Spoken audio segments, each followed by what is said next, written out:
Oh, good morning, everybody. Wow, the power of microphones are really fantastic. We're going to get started. We're going to have you stay where you are now, but just fair warning that after our first break, we're going to shuffle you around and you'll have to sit someplace else to make you uncomfortable. Yeah? Okay. We're going to do just like we had to do when we were all in secondary school, and we're going to take your attendance so that we have some idea of who's here. All right. So I may be working from an old list, so forgive me if your name does not appear. Jason? From Texas? Yay. No? From Tennessee. This is a chance for them. From Tennessee? This is a chance to introduce us. Yeah, you want to do that first? Yeah. So when Rebecca calls your name, if you could just let us know who you are, where you're from. Do you want to introduce ourselves first? We should That's do kind of that. what I was going to do. Yes. All right, we'll introduce ourselves before we take attendance. We're very organized up here this morning, I swear. It's a little early. Good morning, everybody. I'm Rebecca Murphy. I am happy to be here. I've been a TAICEP member for a few years, and I am currently the chair-elect of the subcommittee for certificates, which makes me completely qualified to do nothing other than tell you about the secondary certificate program at the end of the workshop today. I'm Karen Christoph Brown, and I am the chair of the Membership Outreach and Engagement Committee for TAICEP. How many of you are first-time attendees here? Amazing. Wow. Okay. Welcome and yay. So this is also a little plug for the first-time attendee session tonight, which is really just kind of a welcome and restaurant hop. So if you don't know about it already, this is your formal invitation. It's at 5:15 tonight. It's right here. Is this the Queen Mary or it's right No. here, I think. I think it's just right out there. Anyway, it's here. And then we're going on just an informal sort of restaurant hop around town. So, But be sure you're back for 8 o'clock and trivia. yeah, so we're gonna have a really fun night. You'll see So- both Karen and I up here doing that as well. My name's Dave Mahaly. I work with the American Association of Collegiate Admission Officers and Registrars, ACRO. I've been evaluating since 1987, so looking forward to hearing what you all have to say and hoping that you find something from what we say as well. And if you haven't already deduced, we are all from the United States, and I know that many of you are not. So we're hoping to learn as much from you today as you do from us. And please forgive any over-referencing of comparability of the U.S. system. We're really going to try hard to not do that. But if we slip into that, then just remind us, please. So as Dave told you, he's from ACRO. And do you want to tell them a little bit about what ACRO is? Just so some context. Sure. ACRO is a membership services organization started in 1910, I believe, in the States. It's a membership organization for anyone working in admissions registrar office at American universities. We have a database on international education called the EDGE database, which is roughly analogous to some of the databases out there, some of the information from NUFIC and Enoch Narek sites as well. It's a little bit of a slower uptake on information in the ACRO EDGE database because everything gets vetted by a volunteer council. That it's not a government-sponsored full-time kind of situation. So we are often going to sites abroad to find information, just as you all would. But that's ACRO in a nutshell. And I'm with the international division of ACRO, and basically, we handle all the international parts of that. ACRO used to do evaluation work, but they Right. don't so much anymore. I am from a number of different places. I wear a lot of different hats, but I'm also director of an organization called Future Study International, and I do a lot training and advising with small, mostly nonprofit, social service, and educational institutions in the region where I live, which is Massachusetts, Boston area, about credential recognition, and mostly for new American adults, so immigrants, refugees, undocumented individuals, and so forth. And I'm the owner of One Earth International Credential Evaluations in Madison, Wisconsin. And it's a small evaluation agency. My background is in higher ed, so I come from the international admissions world. So I used to work for a large private university, a small public university. So my background is doing credential evaluation, mostly for further education, but now I also do it for licensure, immigration, and employment as well. So now it's your turn. Now I'll call attendance, and please introduce yourself, where you're from, your role.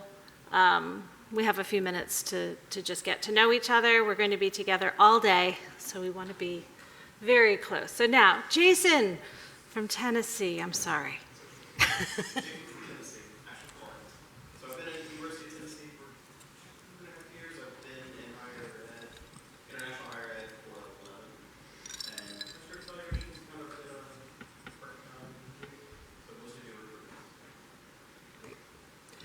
Rachel, Jinx. Hi, I'm Rachel. I'm a former credential evaluator for Georgia State University in Atlanta, Georgia. And I've been in this role almost 2 years, so it's good to meet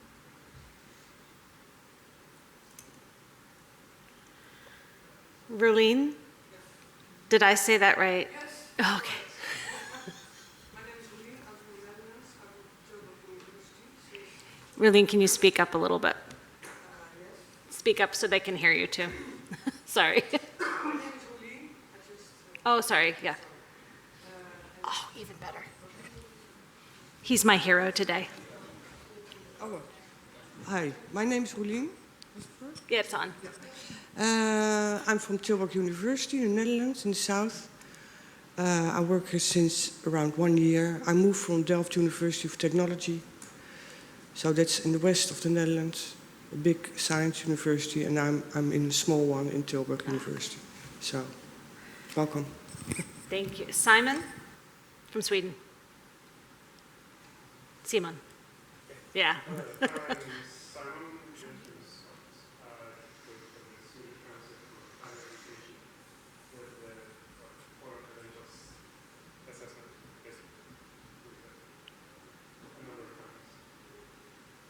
Thank you.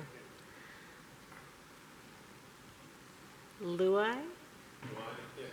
Am I close? No problem. My name is Luai. I'm a colleague of Simon, as well, the Swedish Council for Higher Education. And both me and Simon work with assessing upper secondary education from the academic. So we're excited to be here. Thank you. Julia? Is Julia here? From Amsterdam? Okay. Renee? Yeah. I'm Rulene. I'm back from the university in the Netherlands. I'm an admission officer, and I'm mainly dealing with the master admissions. So I'm very curious what I can learn today about secondary education. And I work there since 5 years. Marika? Marika is my colleague, and she's unfortunately ill. Ah, unfortunately. Okay, thank you. Yes. How about Francesca?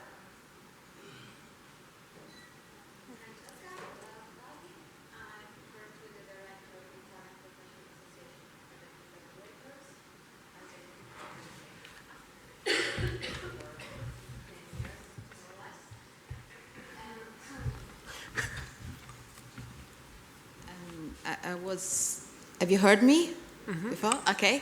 And now I collaborate also with CIMEA, which is the Italian NAREC Center. Yeah, thank you. Luca. Is Luca here? Yeah. I'm Luca. I also work at the Italian and Economic Center, CIMEA. I've been a credential evaluator for 1.5 years, and I specialize on the former Soviet Union countries. We're just going to pass it around the table there. Isabella? I'm Isabella. I'm working in the Italian and Economic Center, and I'm a junior credential evaluator since March 2022. And yeah, that's all, actually. And Emanuela? Yeah, it seems the Italian are here. I'm Emanuela. You're the reason we're going to split everybody up later. I'm Emanuela. I'm working at CIMEA since 2 years now. I'm actually not a credential evaluator, but I work in the projects unit dealing with recognition issues, and so I'm interested in knowing more about all the topics that we dealt with in the conference. And Michaela? Michaela is not here, and I'm Okay. instead of her. I'm Welcome. Laura.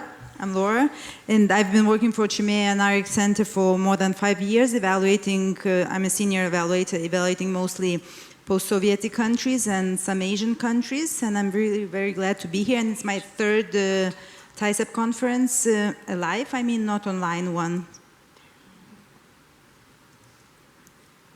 Hi everybody, I'm Gian Andrea and I work for the Italian ARIC Center. I'm a credential evaluator specialized in qualifications from Asian countries. Thank you. You want to just pass it to the next table? We'll just do it this way. Seems easier. Oh, I'm Tsepang Marumo from South Africa. I work for the University of Johannesburg. I'm supervisor international admissions, where I deal with admissions of international applicants with both national results and international credentials. I'm Mampo Ngumshe. I'm also from South Africa, University of Johannesburg. I'm an international admissions officer. I've been working at the university for 15 years now.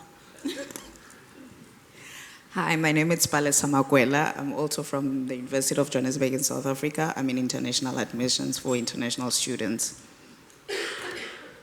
Good morning, everyone. My name is Thabang Mutebe. I'm from South Africa, University of Johannesburg.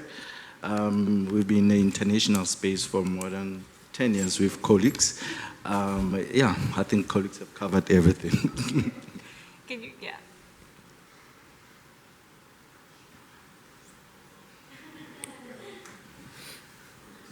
I hate microphones. I'm Danielle Burris. Oh, do I have to use the microphone? Unless you can really, really belt it out. Use the microphone. I'm Danielle Burris from Western Kentucky University in Bowling Green, Kentucky. I've been in higher ed for 10 years. I've been in credential evaluation for right at 1.5 years.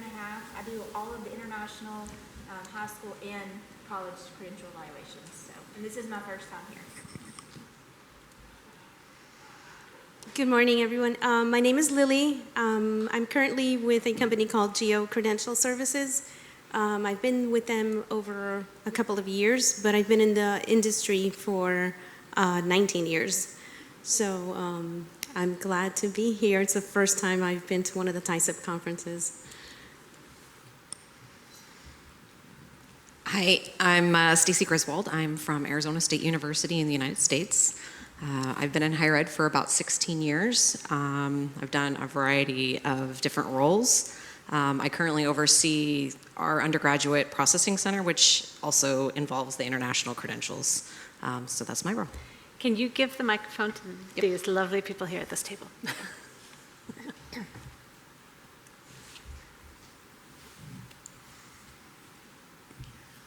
Hi, my name is Carla Durante. I have come to you from Colorado State University. I am an international transfer evaluator. I also do all of the documents for our sponsored students that come to CSU. And I also help with domestic. So been doing that for plus years at CSU, but I've been in a registrar's office for the better part of 20. So not new to playing with transcripts for sure. Oh, that is tough now, because she's not new and I am. Hello, good morning, everyone. My name is Gioia D'Agisto, and I work for the Catholic University of Milano. I've been in the office since COVID, and earlier than that, I worked in international education in Asia. Thank you.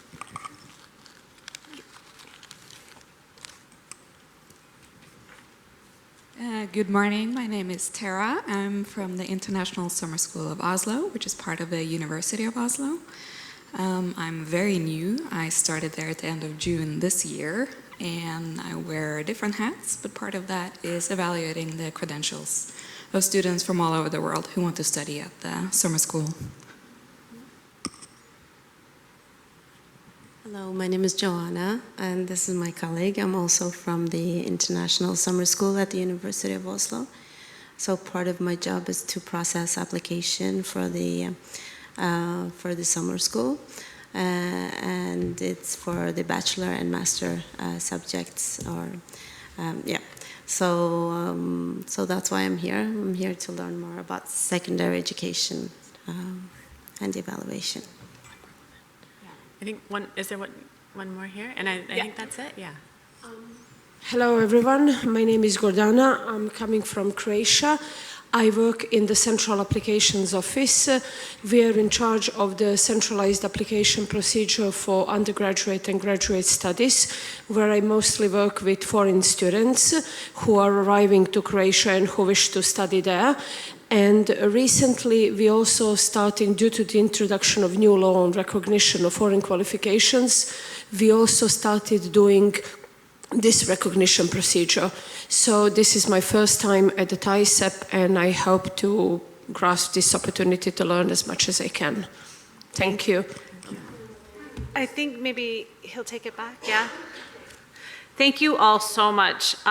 You can hear from the introductions that we have a really wide mix of experience level, background, role in credential evaluation and recognition. The goal of this workshop is really to focus on secondary, to focus on the special and unique needs and situations that arise with secondary.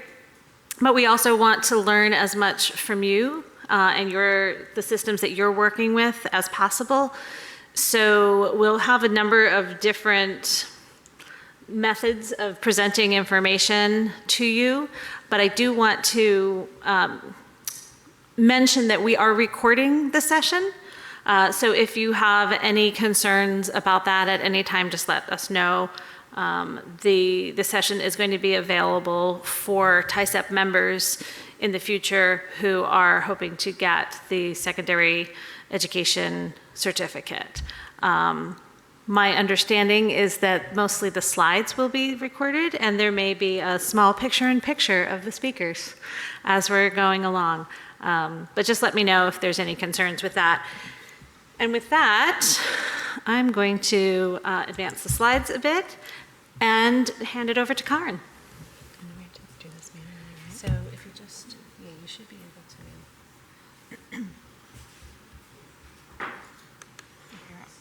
And then you should be able to just go back and forth. Okay. Just let me know. I'll keep an eye on it. Okay. Okay, so what we're going to start with is sort of zooming way out and taking a look at secondary education sort of from a historical perspective. So before we talk about evaluation methodology or look at specific examples, we want to just sort of set the tone and go back to the beginning. So about 5,000 years ago in Mesopotamia, just kidding, we're not going to go back that far, we're just going to go back maybe 120 so years. We could have, of course, a multi-day or week discussion on the history of education, and we're not going to get that deep into it, but I think it's really important to look at the historical and the geopolitical history in order to have a better understanding of the current education systems and the future as well, because the past informs the present and informs the future. So we're just going to go back a little ways to the late 19th and early 20th century, as this is when most formal systems of secondary education were formed or beginning to be formed. So we're just going to look at a few maps, and they sort of speak for themselves. We're not going to get into the politics or the ethics or morality or any of that. We're just going to take a look and see what was happening around this time. So, you know, take a look at this map from the early 1900s. This is India. So the current system of education was introduced and founded by the British Raj. And as you can see, you know, much of what is current day India was part of the British Raj. So it's maybe no surprise that the British education system is, comes from the British system. Here's another map to take a look at. You know, this sort of helps to inform where some systems of education in African countries, you know, have gotten their influence or have some of their roots. Going way back, actually, even further, several hundred years, we can look at the Caribbean region. It is going that one. The animation is going. Oh, good. Oh, okay. Yeah, this one's animated. Takes a while to go through, much like history. Mm-hmm. Whenever you're ready. And South America. So not only, you know, does it affect the language of the country, it affects a little bit of the culture, which includes the education system. Moving forward just a little ways, just, you know, in recent history, so we don't have to go back several hundred years to see how the political landscape has shifted and therefore changed the education system. So these countries that used to be part of the USSR have all, you know, have their systems of education, have similarities. And it's continuing to change even today. So there are some sort of gray area landscapes that credentials that we're going to talk about later, but just wanted to mention the fact that the world is continuing to change, that because of politics, because of climate change, because of war, you know, student mobility, that education systems are changing as well. So I thought this was a really interesting fact that UNESCO estimates that in the next 30 years, more people will receive formal education than in all of human history thus far. And because of economic and technical advances, that there's a change in the education system even as we speak, and it's going to be changing, you know, in the next several years. The different types of skills that are being taught, the different types of abilities, the things that are important in education now are going to be changing because of our changing world. So just a little bit of history there. Okay, so pop quiz. How many countries are there in the world? Give or take. Okay, somebody said 196, and that's technically correct. There are 2 observer countries and one that is not recognized by UNESCO or the United States, but is a country. Anybody know which one that is? Taiwan? Mm-hmm. Okay, luckily there are not 196 different systems of education, however. Otherwise, that would make for a very daunting task for all of us. There are enough to keep it interesting and to keep us busy. And again, they're changing all the time, so that also keeps us busy. But the nice thing about looking at the systems of education sort of from being able to categorize them a bit and to find patterns is that we're able to find common features as well. So many countries, because of history, because of politics, because of geography, they share some common features. Not only language, but also some document terminology, some education ladders, some grading systems. So if you start to identify which countries fall under certain patterns or have these commonalities, then it makes the job of evaluating a little bit easier. For instance, in the French system, there are some common features like relevé de notes means a transcript of study. That's where you'll find the coursework and the grades. It's usually on a scale of 20 is the grading scale. If you see a document that is from a lycée, that is their term for their secondary school. So you can start to identify, based on the terminology, you can identify the level of study, you can start to understand the grading system, and to know what that qualification is that you're looking for. It's typically called the baccalaureate, or the bac is the final secondary qualification in the French system.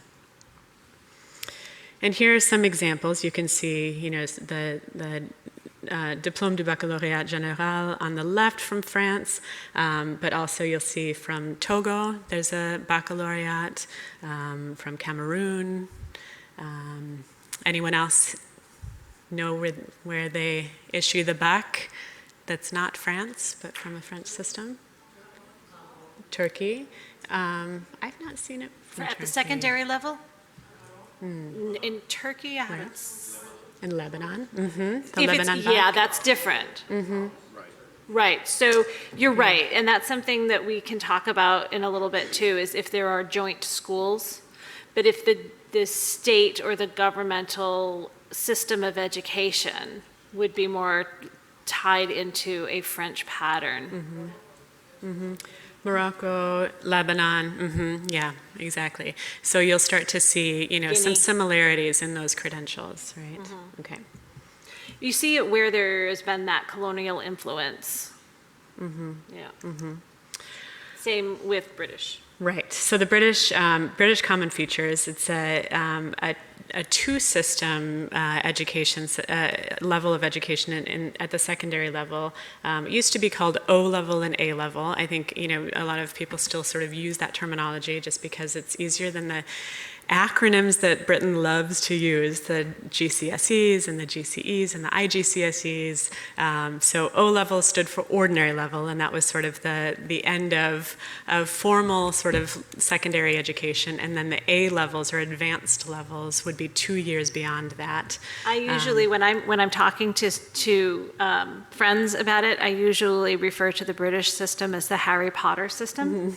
And a lot of people have read Harry Potter, so they're familiar with the owls and the newts that Harry and his friends had to take. And so that is often how I describe the British system as it's like the owls and the newts, the ordinary wizarding levels and I don't remember what newt stands for now, but.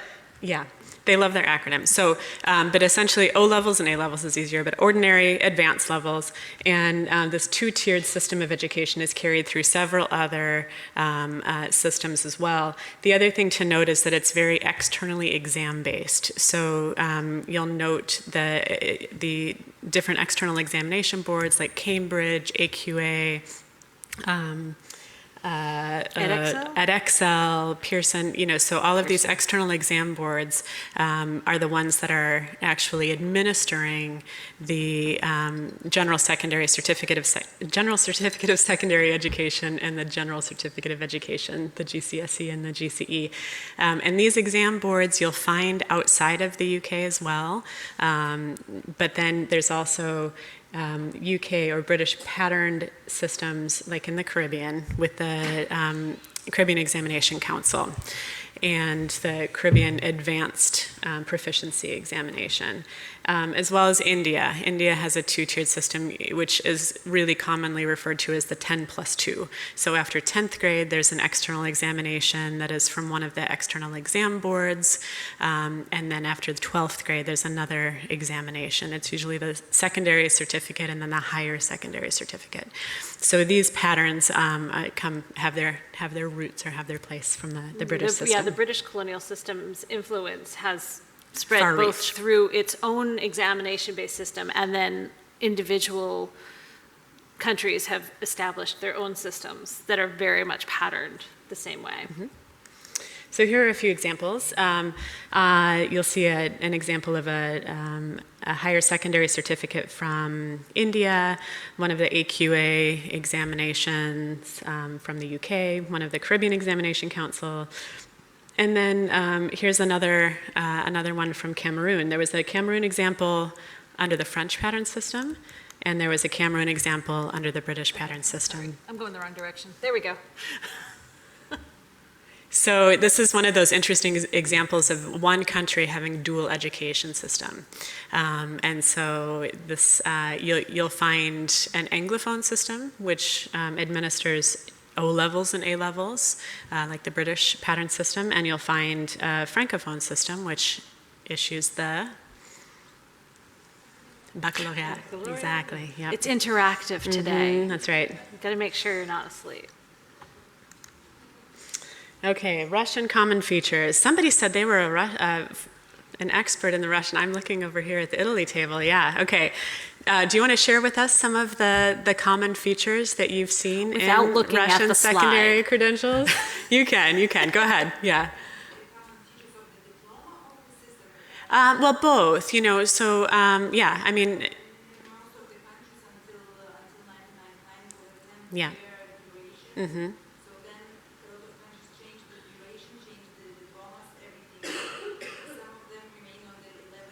Yeah.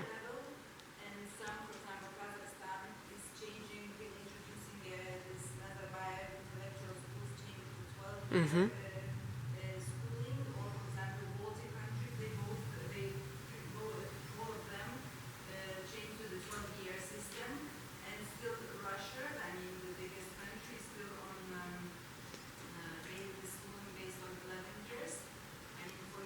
Mm-hmm.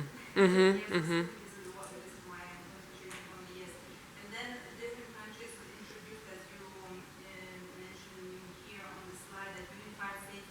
Mm-hmm. In some countries, it is united both for the graduation of the school and the entrance examination. In some countries, it's separated. Yeah. Exactly. I mean, and this is a perfect example of how, the past informs the present, informs the future, and that, things take time to change, and also there's going to be a time of transition. So, if you're looking at a credential that was issued this year versus 5 years ago versus 15 years ago from the same country, it might be a very different credential. It's the same but different, right? And so, knowing the historical context and, being aware of changes in the system of education are really important, because they can make a difference, right? I mean, it does make a difference if it's a 10-year, 11-year, or 12-year system. And that's especially important, so many of us in the room are looking at admission for universities, but many of us are also working with individuals who may be adults. They're not necessarily looking for admission into higher ed, and they're looking to have their credential recognized as something comparable in the system that they're coming into. So this is a really good, these Russian patterns are a really good example of, even 5-10 years ago, if I'm working with one of the adult students that I work with, and they have something from 10 years ago, it's going to be very different looking than, if Karin is working with a student coming in this year Mm-hmm. into a university, for example. Mm-hmm. So here are just some examples. I think, one common feature just in looking at the documents is, most things are called attestat, which basically just means certificate. But you have to be very careful, because they kind of call everything attestat, so you have to know what level it is, like they call their secondary and their vocational and their, a lot of post-secondary things attestat. So being able to sort of spot check and read Cyrillic and know, what the documents should look like is important. Okay, so this is one that isn't commonly, when you think of sort of the major patterns of education around the world, but this is really a huge system. So in all of Central South America, much of the Caribbean, the documents from the from Spanish-speaking countries have very similar and common features, and so I think it's important to note these as well. One of the things is colegio is the word for secondary school. I've often seen that mistranslated to college. Same within the French system, the collège, and even in Eastern Europe as well. In the U.S., college and university are often synonymous, and college is often a post-secondary university level institution. So just being aware that in Spanish-speaking countries, colegio is a secondary school. And then bachiller or bachillerato is the secondary leaving credential, the qualification that is the end of secondary education and the ticket into further education. This also often gets mistranslated as bachelor. And so just to be aware that bachiller sounds like bachelor, but it's really a secondary credential. Often in many South American countries, or several South American countries, it is also an 11-year system of education, so they end after grade 11. So be aware of that as well. And some are 12, so it can be either 11 or 12. And they often have a lower secondary and then an upper secondary cycle. Usually 5 years total, the lower secondary being 3 years, and then the upper secondary diversificado, the diversified, is 2 years. And so just be careful of whether it ends after 11th or 12th grade. Okay, so here's some examples of the bachiller or bachillerato. So the other pattern that we did not include here is, and sometimes referred to as the U.S. system or the U.S. pattern, and that's often seen in a lot of, again, colonial influence spreads throughout the world, but some of the features of that pattern would be internal marking systems versus external, from what you've seen in the British pattern. So the high school transcript, basically, or it's usually a 4-year system ending in grade 12, and there isn't an external exam that you have to take to graduate, to be done. You just take your courses, get decent grades, and you graduate, so there's no sort of final exam at the end that you have to prove what you learned. So that's a very distinct difference in the U.S. system versus the And you see that in a lot of countries, in some combination of internal only with maybe an external, a standardized exam. So a lot of people in the United States will take an SAT or ACT, right? But it's you don't need that to graduate high school. You don't need it to, yeah, exactly. You're taking that, it's not even an entrance examination for a university. It's completely external. It's just a measurement of proficiency. Many, many students aren't taking it at all now. I actually have a high school final year student. We call them a senior in the United States. My daughter is. She has decided not to take any sort of external examination whatsoever. She's flat out refusing to take the SAT. But universities in the United States are shifting in their thinking of external examinations right now. And you see that happening in many other countries. All right, we are going to stretch for a minute. Everybody want to stretch? You doing okay? Check in on the energy. Anybody need to refill their water? Okay, cool. All right. We'll go on over to Dave now. Yeah. Yes. Do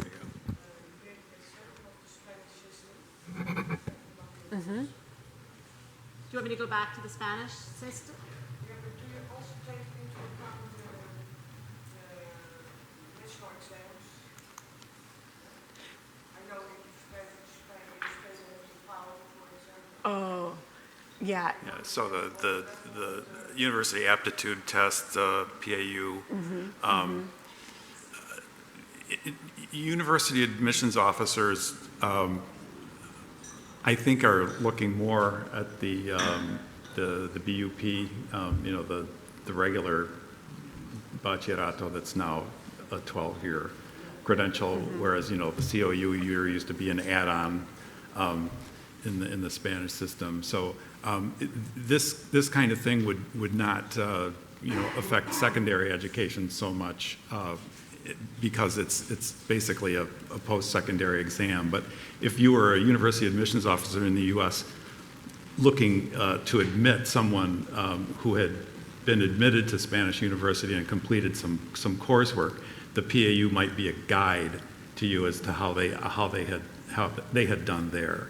But it's not something that you know, has much bearing on secondary education like admissions in the U.S. if you were to see a student coming from there. But yeah, it's. So that's a good distinction to make, Yeah. right? Where secondary level ends and university preparation begins, right? So for a student coming out of a system where an exam is necessary for them to have made that mark of completion of secondary school, then that examination would be necessary to see that. But if that examination is considered in its system an entrance qualification, does it mark the end of something or does it mark the beginning of something, right? And that's a good example. That Spanish exam is a really good example. It's not really marking the end of a secondary education, it's marking the beginning or qualification for into a tertiary level. Kind of like how the SAT or ACT used Similar to to be. like the SAT or ACT in the United States. It's not marking the end of secondary. You can go on and do lots of other things. Yeah, and we're actually going to talk about some of the structures. No, go right ahead. Okay, so I just wanted to loop back when we were talking about Spanish-speaking systems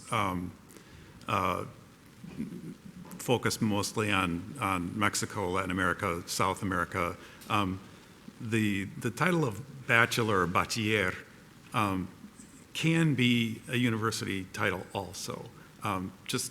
It's not, you see a título de bachiller, you may be talking about someone in Peru that has 4 years of study within a licentiate program where they have to do a thesis in a year after. Oftentimes they're denoted as bachiller universitario, which university level bachelor. So you can't say that you're never going to see something that says bachiller or referring to the bachillerato, and it's always going to be secondary. But it's usually clear from the coursework and the subjects examined and the age of the applicant, those kind of things when you're dealing with a secondary school. And it won't be from a university, it'll be from a colegio or instituto, de educación secundaria or whatever. So just to clear that up.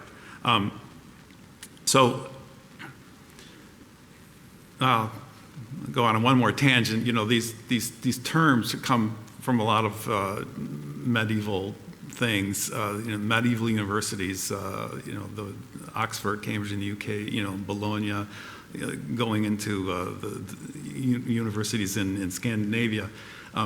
You had what in the UK was called grammar school. Now in the US we refer to grammar school as basically grades 1 through 6 or 1 through 8 sometimes. Grammar school, you're learning Latin grammar enough to go to university and be instructed in Latin. You get all these terminologies, the licenciate, licenciado, licenciate, whatever, licenza. These are all, the teaching credential that you might have gotten at the medieval university. So it come full circle up to today. These terms, sometimes are connected to what they originally meant, and sometimes they're not. And of course, we have the bachiller because we were talking about boys only going to these things, and you're going to study for a clerical post or a teaching post, and that was it. All right, so we're going to be talking about function and structure, and how we deal with secondary systems and the differences between how things are measured. One of the terms, I think I'll just advance here. Oops, am I not? I'm not hitting the arrow properly? Or do I have to hit the down? You have to hit down. It's different on my machine. You see, I'm learning things. Okay, so just to further clarify terms,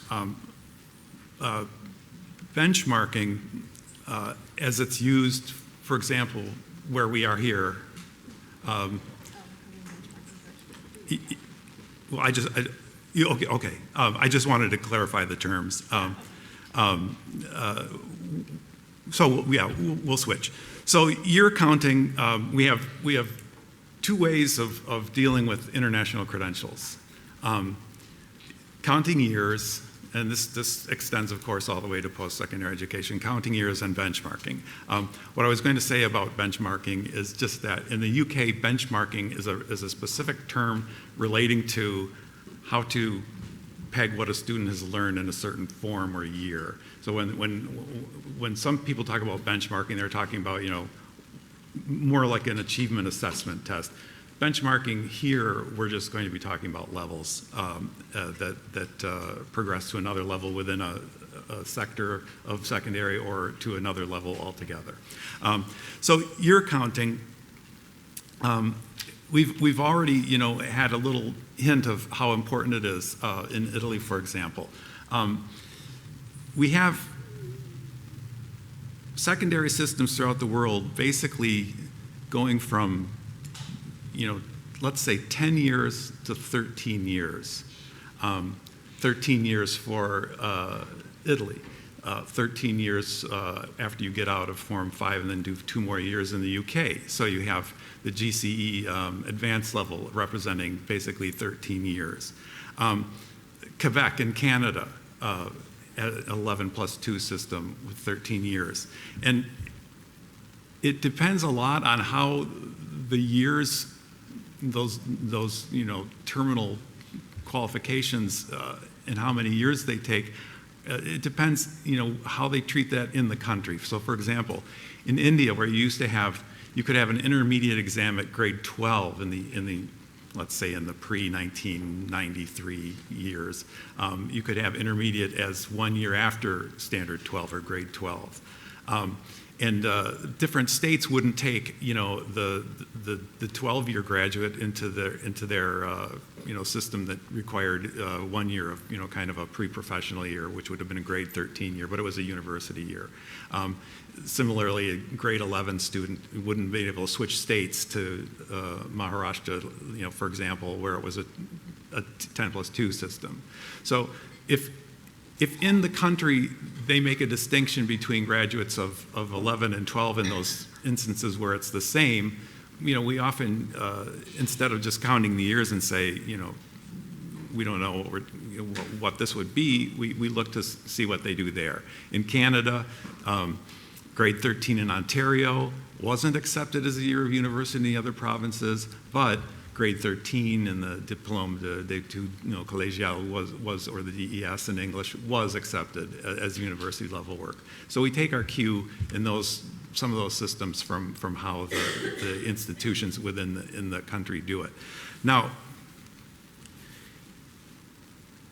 I'm going to be fascinated to find out more from the CHMEA people and what they do with some of these credentials, because I think there's going to be a great difference between how different countries approach things. So in the Philippines, transitioning to 12-year system, but very much a 10-year system for recent history. Right. What had happened in the Philippines was they decided to add extra hours to basically, 5th and 6th grade years and do away with, 7th and 8th grade and kind of go right into the high school system. And there was a very much an allocation of hours, but you still had very young students.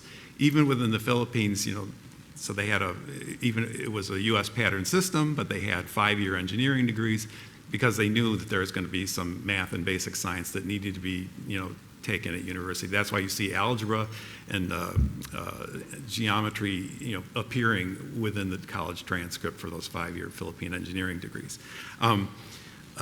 Ukraine, moving toward a 12-year system. You won't see those first 12-year graduates until I think 2030 is when that first one, as I counted on the chart. But definitely moving forward there. Turkmenistan, one notable example, has decided, to go because, a strong leader can make these decisions, basically, has decided to go back down from 11 down to 9. So this is going to be, there's not going to be agreement, amongst the tables or even amongst the people at this table, what you're going to be doing with some of those where it's just a very drastic difference. But on a strictly year counting basis, we're kind of taking our cue from the country in a way. Here's a vagary. We'll kind of blend year counting and benchmarking together before we actually get into benchmarking. Mexico, formally, let's say back into the 1990s and before, the National Preparatory School, EPN, had a 2-year bachillerato after a 9-year secondary. Every other school had a 3-year bachillerato, but no one was going to say that this is the premier school, where Diego Rivera and Frida Kahlo and all these, intellectuals graduated from the Escuela Preparatoria Nacional in Mexico. Nobody was going to say that bachillerato wasn't recognized on the same level as the 12-year one. It was just one single vagary at the premier school in the country. So there's a case where year counting probably would be detrimental, to the student for sure and the decision. One thing I just want to say, none of the things that we say today, or especially my remarks that we say about secondary education, are really going to get to the heart of the issue of why this is so important. We all know, we got into this field either through study abroad or language study sometimes, or various other reasons, but a lot of us, have had exposure to education in another country, and we're all aware of how transformative it is on the lives of students and communities, service opportunities, volunteering within a community that takes in the foreign student or the international student. And so we're going to kind of be doing a very pedestrian year counting system-based thing, but it's important to remember that all the social and emotional learning aspects of things that we can, be involved with in this field are, dealing with real people. Now I'll go back to just counting years and that kind of thing. The only other thing I would say before we get on to this slide is that year counting, it's usually very easy to tell when grade 1 starts as opposed to early childhood education in a country. And when we're counting years, we're starting at grade 1. So you have a situation in New Zealand where if you can be considered a kindergarten student if your birthday is like one day before the start of the new year. You start the count in New Zealand. It's kind of a strange thing. So it looks like a 13-year system, but it's actually a 12-year system when you start looking at the underlying early childhood years. Same in the United States, right.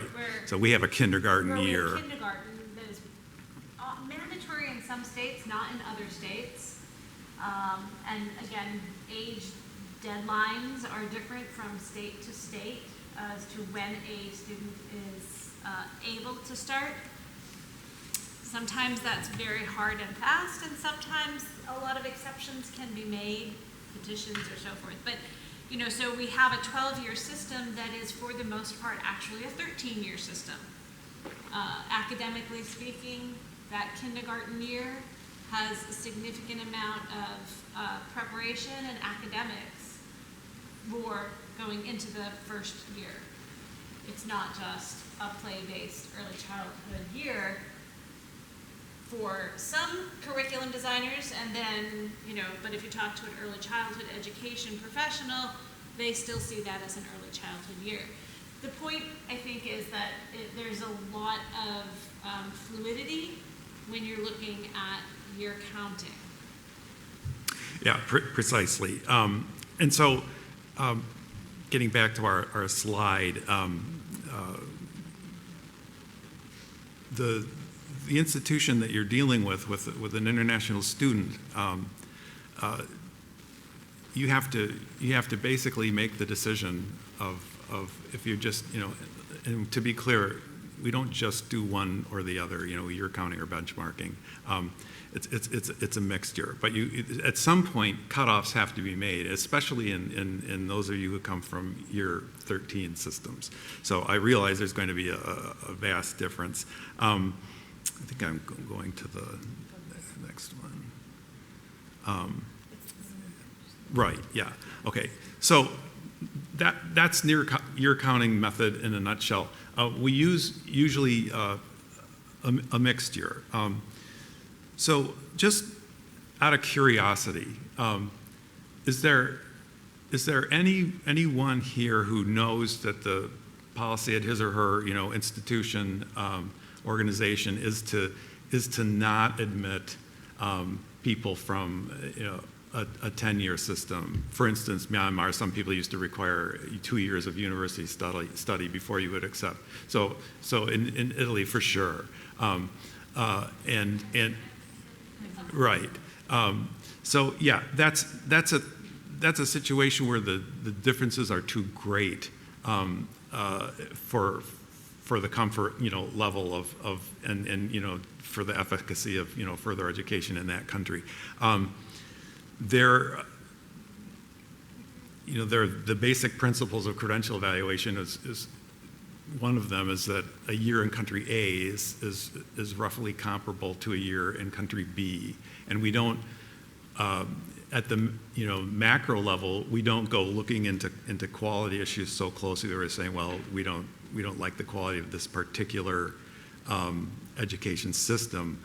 In order to make our rough comparabilities, we're basically taking a year as a year.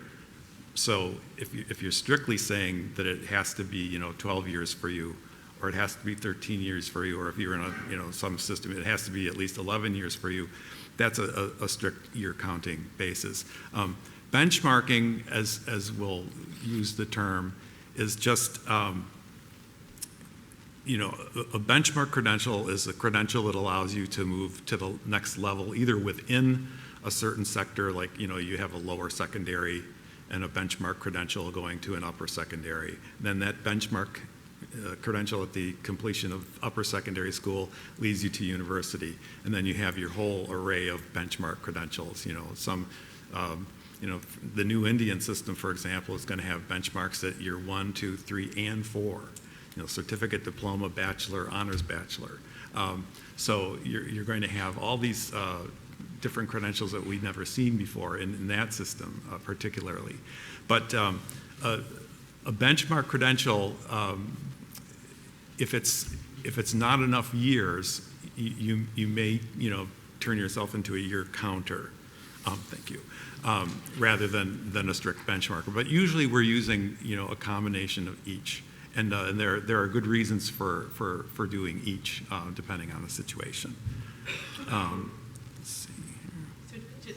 Oops, we're going back. Just curious too, for those that don't take the 10-year, what about 11-year? No 11-year. And does anyone take the?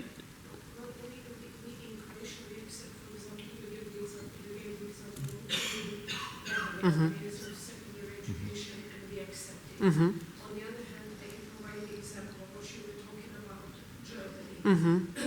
They have this secondary education system where after 10 years of education they finish so-called Realschule, which would be comparable to the second year in Croatia, which we would consider the mid-term secondary education, and we would not admit such a student into Croatian university. But if they finish either 12 years or 13 years, depending on the German state, and take the Abitur, which is their final exam, final external exam, then we would admit them into university. And it often happens that kids young people from Germany write to us or call us and they say, I finished this Realschule. We do consider it secondary education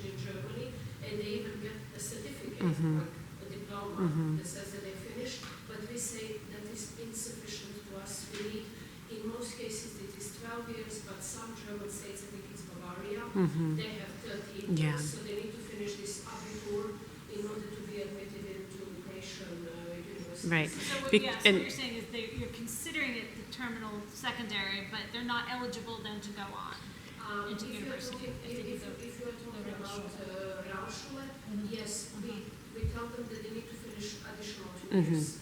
And that would be the same in Germany as well. And that, Dave was commenting on looking at what can be done with that qualification in the home country helps to inform our decision as well. So if after Realschule they are not eligible for university in Germany, then they probably shouldn't be in your country either. That's usually how we make decisions. Of course, we do count years, and I've been doing that job for many years, so I already know for most of the countries in the world how many years of education they have. But we also check, are they able to enter the university in their country? Right. So, for example, you have 12 years in the States, and after that you can enter the university. So then I know if somebody finished 12 years of education, I know that they can get admitted to the university in the US. So that means that they can get admitted in our country. Exactly. So it's like Venezuela, where it's 11 years, they can be admitted into your country. Well, so that's this is an interesting sort of year counting benchmarking quandary, right? Because there are certain systems that, like in the UK, the GCSEs are after grade 11, right? And then they go on for 2 years to do the GCEs, grade 13. Are they eligible for entry to higher education after the GCSEs in the UK, or do they need A-levels? Not necessarily. Right? So for many universities, A-levels are required, but for some programs of study, for some, So a lot of schools in the United States will admit after GCSE to O-level because that is considered the terminal secondary qualification. There are other universities, because our university system is completely decentralized and universities can make those decisions on their own. There are some that will say, no, it has to be the A-level because they cannot enter university in UK unless they have A-level. But then there are other 11-year systems where there is nothing else after that except university, right? In Peru or in Venezuela, where it's their secondary education system ends at grade 11. It's not like they have the option to do a top-up or A-levels or anything. That's the end of secondary school, and you are admitted to university from that secondary leaving credential, that bachiller. So in that case, for Peru, grade 11, if there's nothing more they can do, would they be ineligible for admission? Yeah. Germany's I'll get the question in just a second. Germany's a perfect example. Some of the Länder went from 13 down to 12 for the Abitur. Some of them are moving back now. It causes problems mostly for post-secondary admission amongst all of us because with the new Bologna compliant first cycle degrees, you've got 12 plus 13, you've got 13 plus 13. So people are often making a distinction. Some people will just, at their institutions they have command authority. They say, well, we're gonna still take these, 13 plus 3 bachelor into graduate school, but they might actually say not the 12 plus 3. That's an example where year counting and benchmarking are very much in conflict with each other. We're not.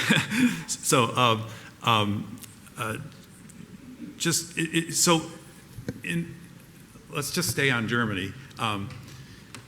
You have the benchmark credential after Realschule, but that's not the benchmark we're looking for because we're looking for the benchmark credential that admits to university in that country. So you've got, Zeugnis der allgemeinen Hochschulreife Abitur.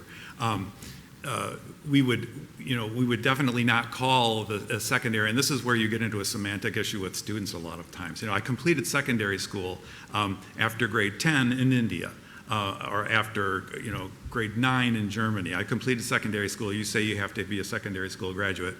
It's just really a terminology issue. You've got a level above there, which is in the pre-university sector, which has another credential. So just going to back to the Peru ladder again, very similar to other Latin and South American systems. You just happen to have basically 9 plus 2. A lot of times in an 11-year system, you may see a vocational qualification, which is 3 years. And, or in Argentina, the perito, which is 13 years, whereas the bachillerato is 12. The perito still leads to university within certain fields because it's a very specialized professional / we would call it vocational, but professional is kind of more like the obvious translation of that sector of education. So just out of curiosity, so with Peru, the slide that we have up now, where are you considering the benchmark credential that they are qualified? Are they qualified in your home to have said that they've completed secondary education and comparable to your system? Show of hands, who would say, yes, this is the completion of secondary school, I would admit them to university in my country? After grade 11, are we asking? Yeah, after. The bachillerato in Peru. So South Africa, yeah. And the U.S., yeah. And I'm sorry, you had a question.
Just before we moved on to the next question, anecdotally,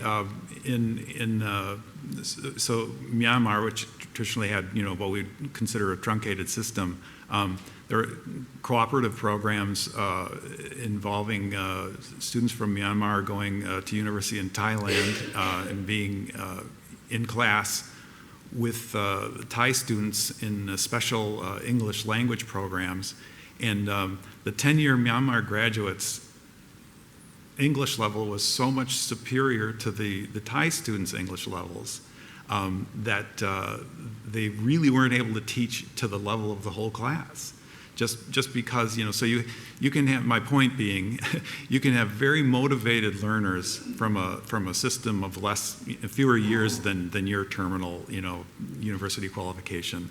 And these students will do very well. And institutions, educational institutions such as universities, may have a leg up on this because they may have seen students from this, kind of system before who were very successful. A lot of times, people are following their family members from the same town or region to study abroad, and so the institution has real knowledge, empirical knowledge of how these students will do at that institution. But just in a theoretical sense, we're left with these two systems. And I think we're at the break. No, actually. No? Oh, you're wrong? We have a little bit more. Oh, okay. I'm curious to, go ahead. Yeah.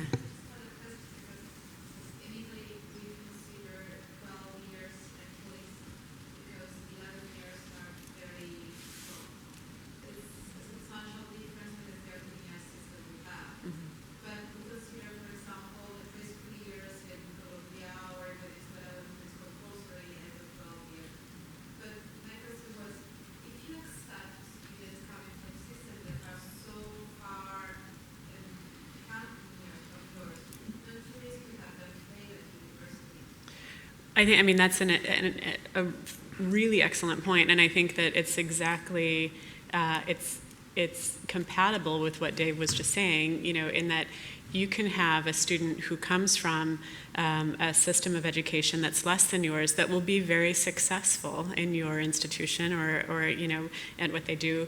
Conversely, the same is also true, right? Or the opposite is true, that you could have someone who is not prepared and won't be successful. And ultimately, that's the goal, is that you want to admit students that will be successful, you don't want to set someone up for failure. Both academically, but also maturity. I think about some of these students from Myanmar who are like 16, who are coming here. And, I think it's just not... It seems, scary to do that. It gets a lot sometimes. So in the U.S., because we have such fluid decision making, right? We're not coming from a system that has mandates or centralized decisions, right?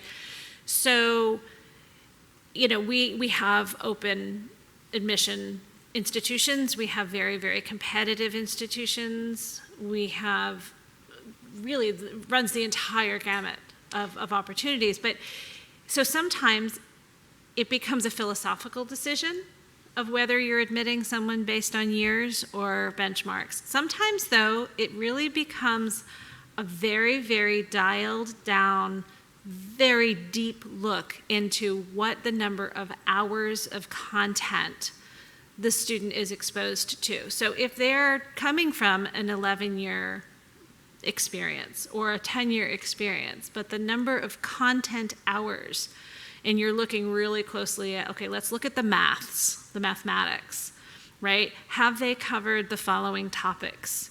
And that's what a student in our school would be covering, and so, okay, I'll go ahead and admit that student, right? Or what is the content, how much foreign language exposure do they have? What are their civics, their social sciences? How is science looked at in their 10-year system, their 11-year system, their 12 or 13-year, right? How much science content is that student covering?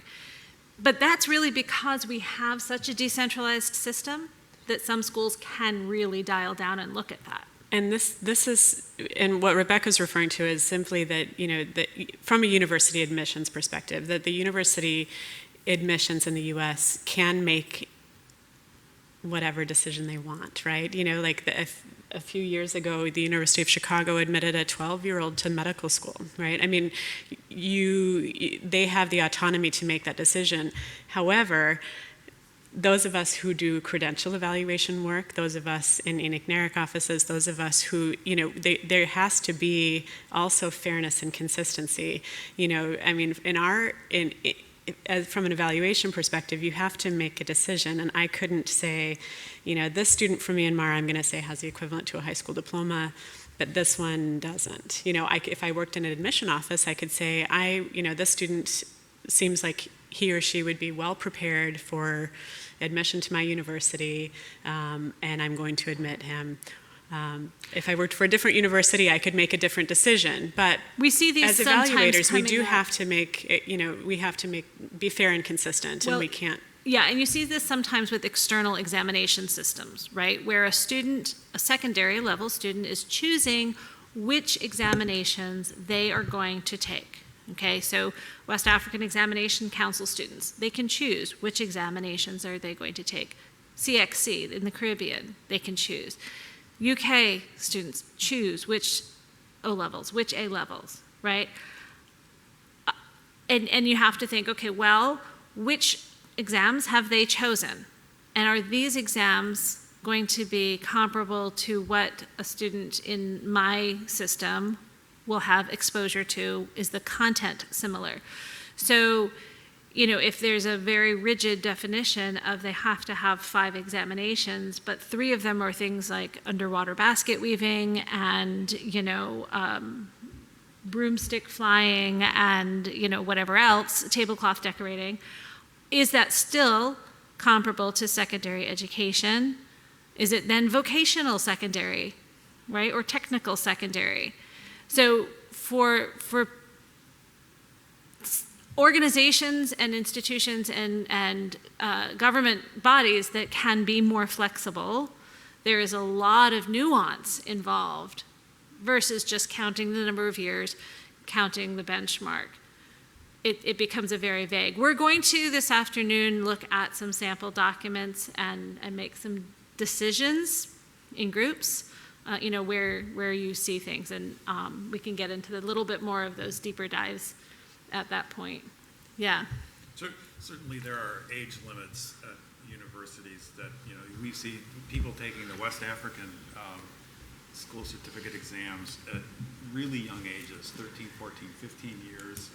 It's very common for parents to push early sitting of those examinations, and that, you know, will lead into this afternoon. We'll talk about you know, uncommon pathways and how that might be an indication that something is amiss, or it might just be a cultural thing where you really do see these young people, and I'm sure and people that are from the universities at the tables there, you know, will have age limits and all sorts of things to kind of prevent admitting somebody who's not ready to handle university education. It's very, very different to have an international student coming into a system. Let's just say somebody coming into the United States, you know, who may have been in a refugee camp or something. If they're lucky to be able to get through all the hurdles to get to university, it's completely foreign student life, what you're expected to do in class, the amount of participation.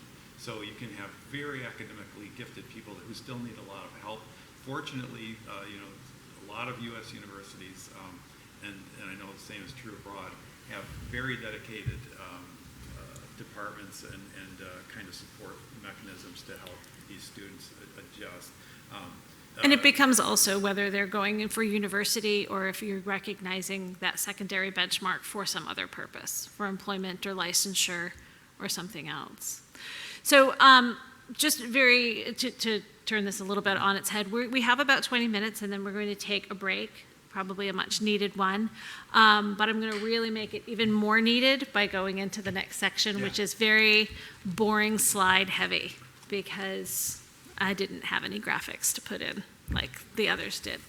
So very boring. I don't feel like you need to take notes based on the slides, but go right ahead. So, you know, something that we need to talk about with secondary education in particular, which I think sometimes gets overlooked, is different assessment methodologies and how secondary students are assessed, whether they are getting a comprehensive and continuous scoring assessment, meaning they are being assessed continuously throughout their time.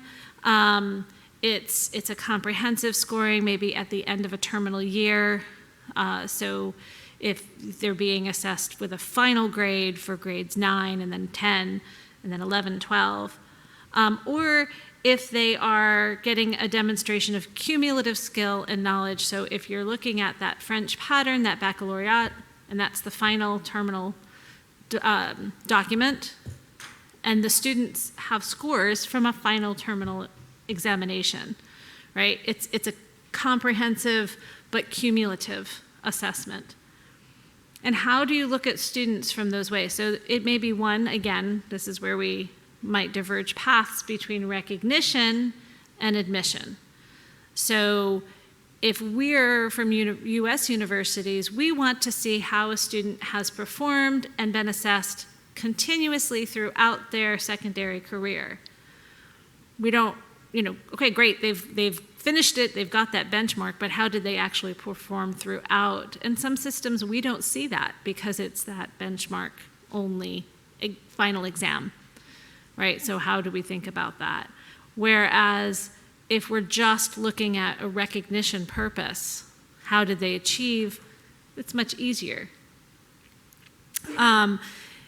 It's something that we are constantly thinking about at the secondary level for all different purposes. So the other part is, recognition. How is, and we've talked about this and referred to it a little bit, how is the secondary education recognized or accredited or legalized by the system in which it's coming from? So is it distinct from any other level of education? Is secondary very, very distinct from further education or from university level study, from employment licensure? In who is recognizing it? Is there a separate ministry? Is there a separate governmental body? Are there separate organizations? We're all from the States, so we keep coming back to this, but in the United States, there kind of isn't.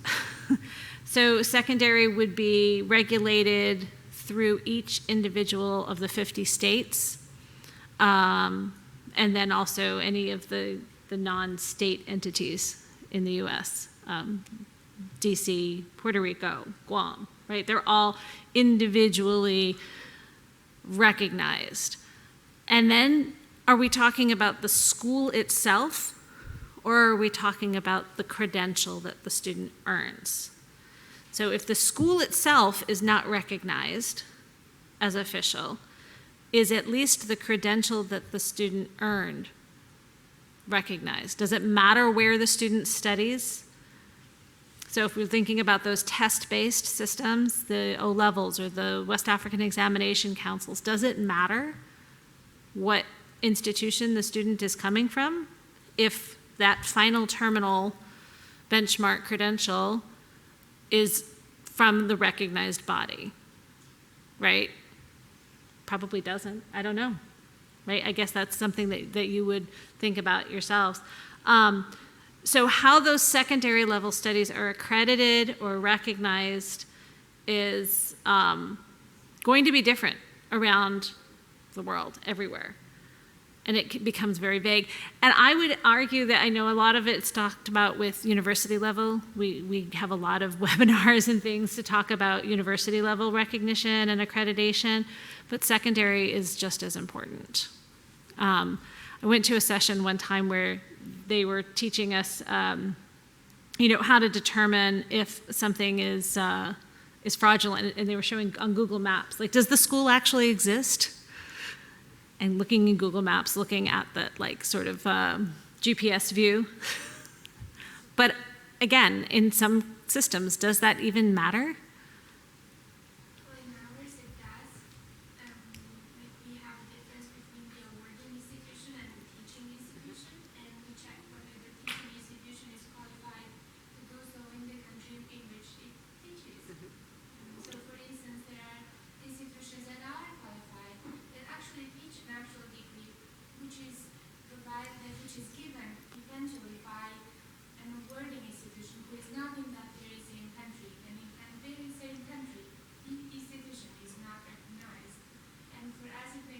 What do you do in that case? If there's a dichotomy between recognition. If you notice that there is a distinction between so they have to both be qualified, recognized organizations. And I think that's really interesting, and especially with, a lot of these external examinations that are being awarded outside of the country. So like a UK credential being awarded to someone who from Nepal or from, you know, a Canadian wherever, high school right? transcript from China. You know, it's something, right? that's So it's sort of very, this very dual common. degree system, right? Where you know, who is the awarding institution, and who, you know, does that institution have the authority to teach towards that qualification? Yeah. And what you're saying is if there is a mismatch, they're not eligible for university in your system. That's a whole other topic, right? Ways to circumvent all the rules. I think, yeah, we have a little gray area section later, you know, sort of those ones that sort of fall in between. Yeah. Yeah.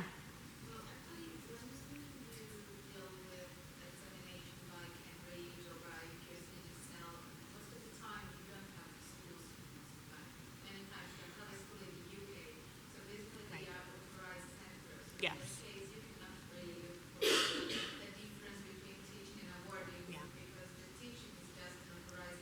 Mm-hmm. You cannot look for the recognition in India or in Cambridge Center. And in that case, that's not exactly the same as the difference we do with higher education between accrediting and awarding and teaching institutions. Right, right. Whereas for countries where the Ministry of Education deals with the issuance of the diploma, we look for the recognition of the school. So for the example, those schools that are in China that are Canadian awarding, you know, the Ontario secondary diploma or British Columbia, right, where Chinese government doesn't recognize the school, but they're, right. You look for whether or not that school is recognized by the ministry. If the hosting country regulates the presence of international school, then we search for that Mm-hmm. as well. Mm-hmm. But if they don't, we look for the accreditation. Right. Yeah. Right.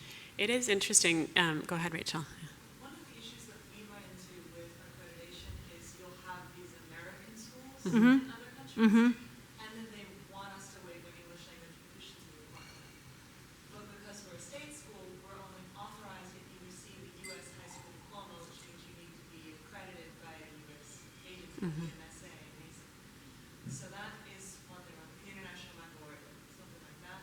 So that's really the only time we're looking at accreditation Mhm. is if it's, is the school claiming to award a U.S. high school diploma? And are they getting something equivalent? Like, for example, a school in China, if they're getting in Ontario the school diploma, we could use that for English language proficiency because it's a high school degree from an English-speaking institution that is recognized. You would hope that they have met the language requirements to be able to get a high school diploma from Ontario in the same way that someone from Ontario would. And I think that's the important question, right? Is like, is it taught, you know, who is the teaching, you know, is the qualification based on the same requirements as it would be in the home country? But that's an external requirement that they're asking to have waived, so that English language doesn't really match up with their secondary level credential. And they're just asking, because they have that secondary credential, can they waive this other external requirement that they have? And then sometimes we have to respond with, well, technically you don't have a U.S. high school diploma. So. Mm-hmm. Right, so if something's like a system, like, oh, we teach with this system, we teach with the German system, but they're not actually being awarded an abitur. So this I see in Turkey. You brought up Turkey earlier, right? So the Turkish schools, like if it's the German school or the, you know, we're working with the French school, but they're actually still getting the licencie versus the baccalaureate or the abitur, right? Mixed match of systems. And who's recognizing those schools, right? It's not a French government, it's, I mean, in some cases it is. Again, gray areas.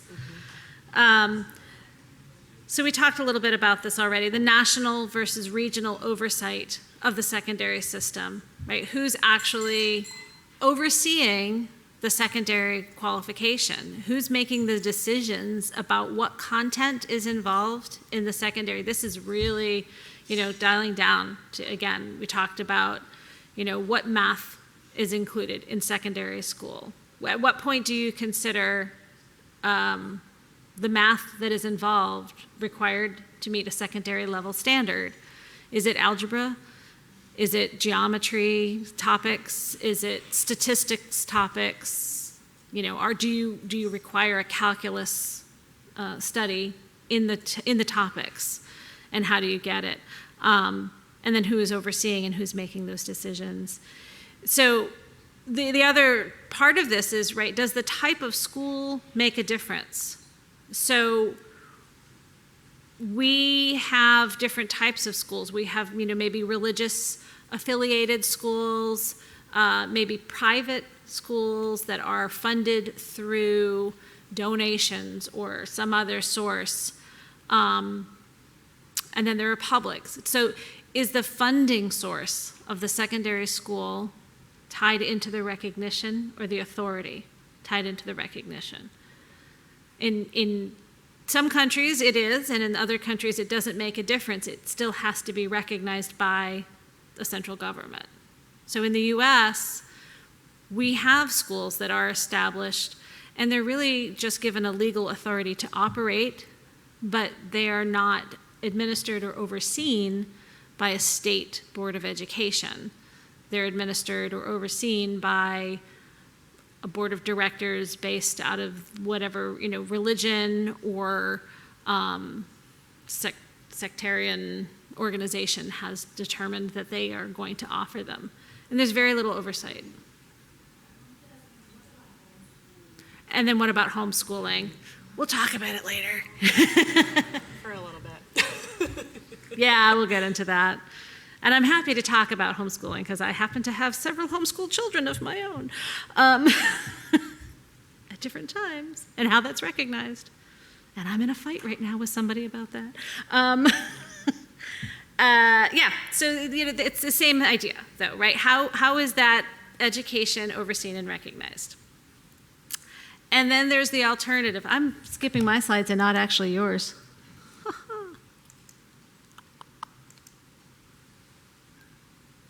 This looks to be the right one. Does that say alternative education? I caught up with myself. You know, if we look at alternative education, right? So this now comes into the question of vocational, sometimes called professional, technical education. And is it recognized at the same level or in the same way that academic secondary is considered? Sometimes, again, that gets into that dial down of what are the actual subjects, topics, curriculum units that are studied. And maybe more importantly, what can be done with that credential in the home country, right? I mean, I think that's sort of the bigger issue. It may be, you know, looking at the content and the curriculum, but also, is it intended to be a terminal credential that leads to employment as a nurse or as, you know, a technician, versus someone who can use that credential, even though it's vocational or technical in nature, to go on to further education or higher education in that country. So I think looking at the intent of it and also what can be done with it in the home country also will inform that decision. Absolutely. Yeah, and this is where the role of qualification frameworks can come into play. Being able to look at that development of where the different types of secondary education fall in a qualification framework has been phenomenal. It's been so exciting for those of us who don't have a qualification framework to rely upon. We really appreciate those of you coming from qualification framework systems. But it really speaks to this whole process, right? How is something recognized and what is covered, and what can the student do with what they have, with what credential they've got? It doesn't matter if it's year counting or if it's benchmarking. It doesn't matter the content of the curriculum. If it's all placed into a framework of how it is situated within the rest of the educational environment in their system. If I can just, I think of the училище system in Russia, for example, back in the Soviet Union days, it was very clearly legislated that the училище programs were at the secondary level. They weren't academic programs, they were vocational programs, but they led to fairly important employment qualifications. Sometime in the mid-90s, a wand was waved and the legislation changed. And so they became kind of outside of the normal secondary sector, and there were provisions for recognition of either, you know, it was a 9+4 and 11+2, depending on how you approached your school. And there were provisions for transfer of credit, basically. Advanced standing was given for either the last 2 years of the 9+4 students or the 2 years of the 11+2 students. So the nature of the education didn't change so much as the recognition of the education changed. And we are queuing in on how that education is recognized within that issuing country. So there's a case where you can do all the year counting in the world. If the country tells you that this is secondary and it doesn't give you any access to advanced standing in the post-secondary sector, that's good enough for us usually. Whereas now, boom, change was made. You start to think, well, should we, number one, should we follow the Russians on this? If not, why? What leg would we have to stand on if we had to defend our decision? So we're actually at time for a break. They probably won't have the coffee and caffeine and other sources out for another minute or two, but we're going to take a break now. If you want to have questions, discussion, introduce yourselves a little bit to each other, a little bit more. I think we have a 15-minute break, and then we'll come back. And before we let you go, is there, just to wrap up sort of the section on year counting, benchmarking, and recognition, we can always come back to this. There's so much to cover that we're sort of going through things rather quickly. We can always circle back to it at the end, but is there anything now before we break that's pertinent to sort of what we talked about? And I should say we will circle back to it because those topics are intertwined with everything that we talk about. They'll come back. But is there any comments or questions left unsaid at the moment before you go? Okay. And we maybe should have said from the beginning that we don't mind being interrupted. So, please feel free to ask questions along the way and jump in. So. Last announcement. We'll probably want to say this again, but at 1 o'clock, is it? Mm-hmm. We're expecting a 1:30. Oh yeah, 1:30. There's a fire alarm test. We are not required to do anything but be annoyed by the sound. We don't have to evacuate or leave, but it will be. I'm imagining it will be loud, and it will occur at some point during the talk. At 1:30. Yeah. We're coming back from lunch at 1:15, so it'll be a nice little surprise break. Okay. All right. Enjoy your break. It'll be a surprise. Put on your surprised faces. I'll ask. It's chilly. I know. They actually moved us to this room because the heat in the other room could not be adjusted. So I would say take this time to go get a scarf or a coat or a sweater or something because I don't think that they're going to turn it up. I'm warm. I'm warm though too, so I would rather they not. We could, we can ask if it can just be temperature regulated a little bit. If they turn it off, it will become boiling in here very quickly. You're better off trying to find something else to put on. Is it coming from the